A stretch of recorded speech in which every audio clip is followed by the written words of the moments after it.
ഞാൻ ഒരു കാര്യമുണ്ട്, ഒരു പുതിയ കാറൊന്നും മേടിച്ചാൽ കുഴപ്പമൊന്നുമില്ല, ശരിക്കും വലിയ എക്സ്ചക്കറിനൊന്നും കുഴപ്പമൊന്നും വരില്ല. പക്ഷെ ഒരു പുതിയ കാറ് വാങ്ങിക്കാൻ ഞാൻ തീരുമാനിച്ചാൽ അത് ഭരണ സംവിധാനത്തിന് കൊടുക്കുന്ന റോങ് മെസ്സേജ് ആവും, തെറ്റായ സന്ദേശമാണ്. കാരണം അത്രയും സാമ്പത്തിക നില വഷളായിരിക്കുന്ന ഒരു സമയത്ത് ആർഭാടങ്ങൾ പരമാവധി കുറച്ച് നമ്മൾ ചില മാതൃകകൾ സൃഷ്ടിക്കണം.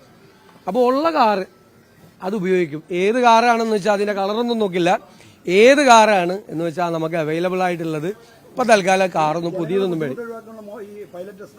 അതെല്ലാം പറഞ്ഞിട്ടുണ്ട്. അവർ Z+ കാറ്റഗറിയാണ്, ശ്രദ്ധിക്കണമെന്ന് പോലീസോട് പറഞ്ഞു. എങ്കിലും പറഞ്ഞു, ഞാൻ കരുതുന്നത് വലിയ ആർഭാടത്തോടെ വളരെ പത്രാസിലൂടെ റോഡിലൂടെ പോയാൽ ആളുകൾ എന്നെ ചിലപ്പോൾ അവർ പുറത്തൊന്നും പറയില്ലായിരിക്കും, പക്ഷെ ഉള്ളിൽ കളിയാക്കിച്ചിരിക്കും.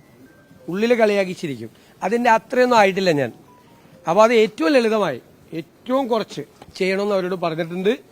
പിന്നെ നമ്മൾ പോകുന്ന വഴിയിലൊന്നും ആളുകളൊന്നും ബുദ്ധിമുട്ടിക്കരുന്നവർ പരമാവധി ഏറ്റവും കുറച്ച് വാഹനങ്ങൾ, ഏറ്റവും കുറവെന്ന് വെച്ചാൽ വിരലിലെണ്ണാവുന്നതിന് താഴെ മിനിമം അത്രേ പാടുള്ളെന്ന് പറഞ്ഞു.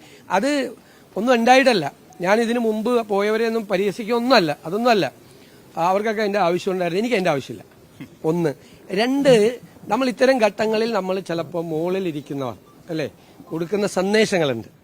ആ സന്ദേശം ക്ലിയറാണ്, അത് കൃത്യമായിട്ട് നമ്മൾ കൊടുക്കണം.